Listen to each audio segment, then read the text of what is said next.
I don't think this will come as a surprise to anyone, but I am a rather large weeb. I quite enjoy manga and anime, and today I'm using this as an excuse to talk about a very fun series, Helck. And that's because if I'm timing this right, the first episode of the anime should be out, so I should be riding that algorithm high. To cut to the chase, I recommend Helck. It's a lot of fun, and it's not... despite it being like very funny, and the characters always have like a glib, funny confidence, no matter how serious the situation is, that the actual structure is able to pace correctly between developing the mystery, the tension, the war, and the characters' backstories, and building the scope of what's at stake, and exploring the world while still having all the funny stuff. The funny stuff just really augments it, and then is used very well to like contrast the let's say the baggage that the main character Helck is carrying. Because the premise is, let's start by imagining like a stereotypical JRPG world.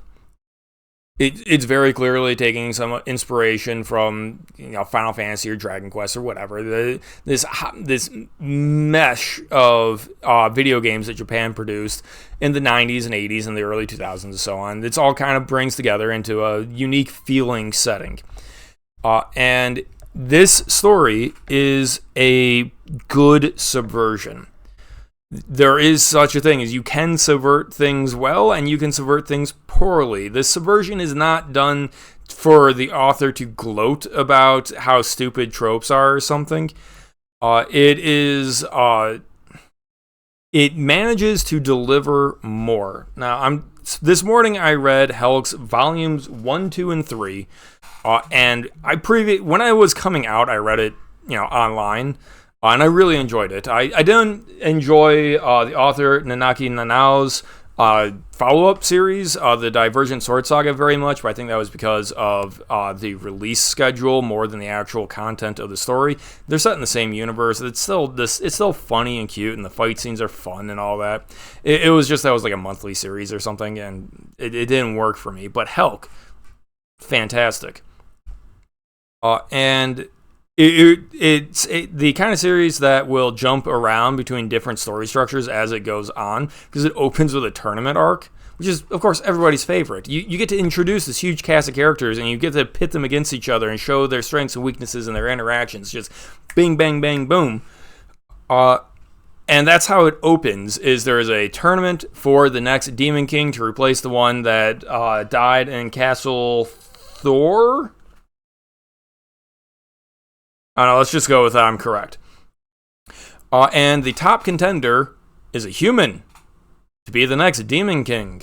And that's where the controversy begins, because it's just like, well, this human hero is just completely outclassing everyone, because he's just, Giga Chad awesome hero.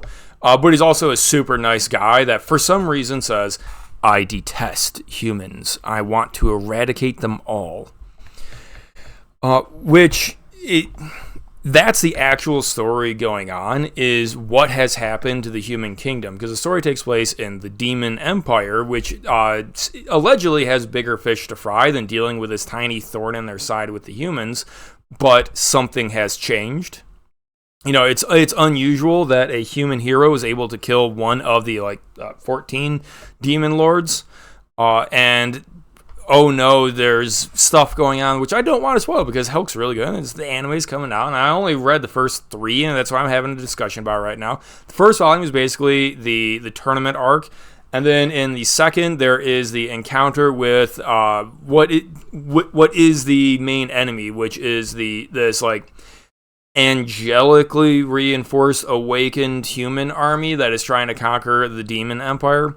And obviously, the way it's structured, almost every character that you, the reader, are going to like is a demon, and they're all just shown to be friendly and chummy and funny and nice people generally, and maybe a little over-emotional and silly, but you're made to like them.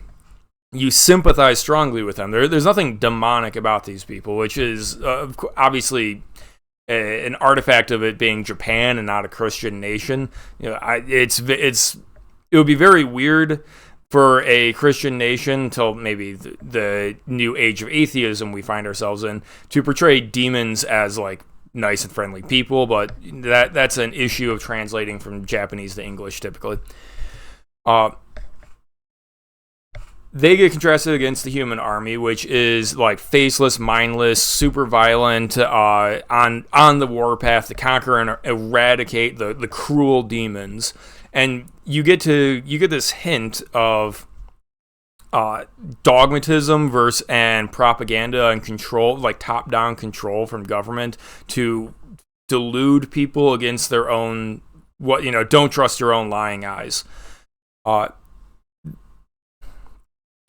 That is the basic premise. That is what the anime is going to be exploring, is this war, this interaction, this idea of heroes and heroism and stuff like that.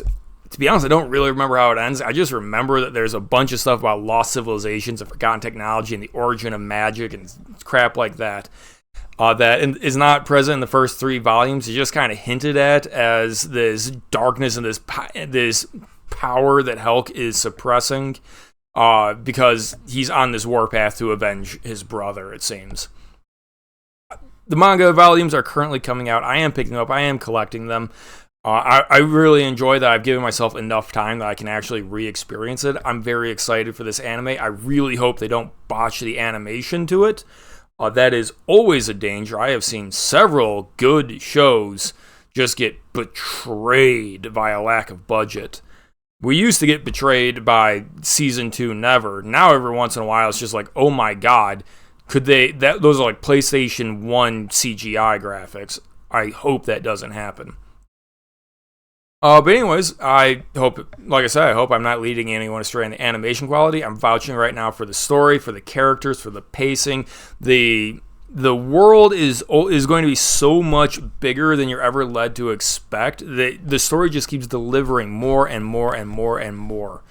And it's really good.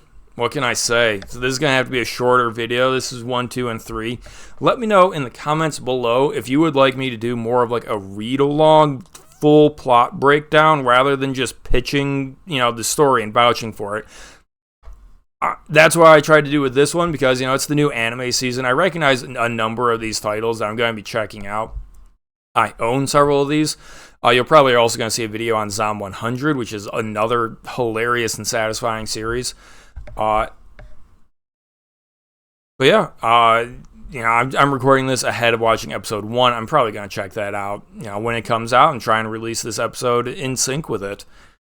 So, if you want this to be more of a detailed plot analysis breakdown, I can probably do that too going forward. So let me know. Till then, drop a comment, drop a like, drop a sub, tell your friends. Hope you enjoy Helck. I hope we all enjoy it because it's a great fantasy series. Cheers.